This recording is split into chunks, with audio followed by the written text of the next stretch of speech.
story you'll see only on 13 News Now. It was 2 years ago today that Ashanti Billie's parents announced the body found behind a church in Charlotte, North Carolina belonged to their daughter. The 19-year-old had just moved to Virginia Beach when she went missing from work at JEB Little Creek. The FBI later charged Eric Brown for her abduction and murder. That Billie was too old for an Amber Alert and too young for a Silver Alert, but her murder prompted a change. So now there's a state and national missing adult alert system in her name. And 13 News Now's Megan Shin joined Billie's dad as he retraced her steps of her life and disappearance from Virginia Beach. Ashanti Billie is on the road to healing. Today, that means revisiting where his daughter spent her last day alive in Virginia Beach. Inside his car, he carries a memory box of Ashanti Billie.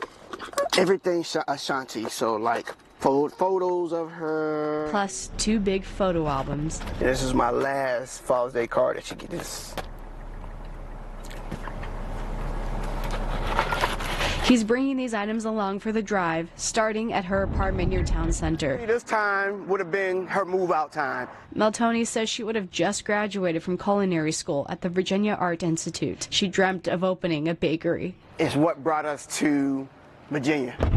As we continue down the road, we drive to where investigators say a homeless military veteran abducted her. After that, her car sat abandoned in Ocean View for days. Like, wow. You know, just like right here.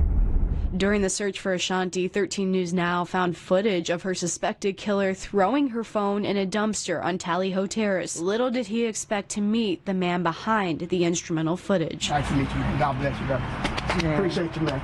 I'm sorry for your loss. I wish I could have done something else. Ashanti says it's a process waiting for the justice system. Justice for us is still to come. But Ashanti's parents are making sure others get rescued if they are abducted. Now there's a statewide Ashanti Alert in operation. A federal Ashanti Alert also passed, but that one isn't running yet. It's almost 10 months in. So many people have still, came up missing since the alert has been actually signed into a federal law.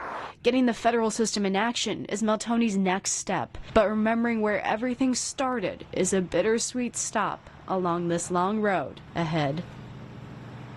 Well, Megan, as we just saw here, it's been 2 years, but there's still kind of a holdup with the federal Ashanti Alert. What's holding up the process there? Yeah, so the latest with that, at last check, our sister station in D.C. heard from the DOJ, who says essentially they have the program leader as well as a work group, but the implementation of the actual program itself has no set timeline. And of course, he mentioned they're still waiting on justice. Any idea when that might come through? Yeah, as for Eric Brown, he's going through mandatory medication right now, and it's involuntary just to restore his competency before they even go to trial, so it could be a while longer. 2 years later, still a lot to happen. Megan, thank you very much for that. And turning now to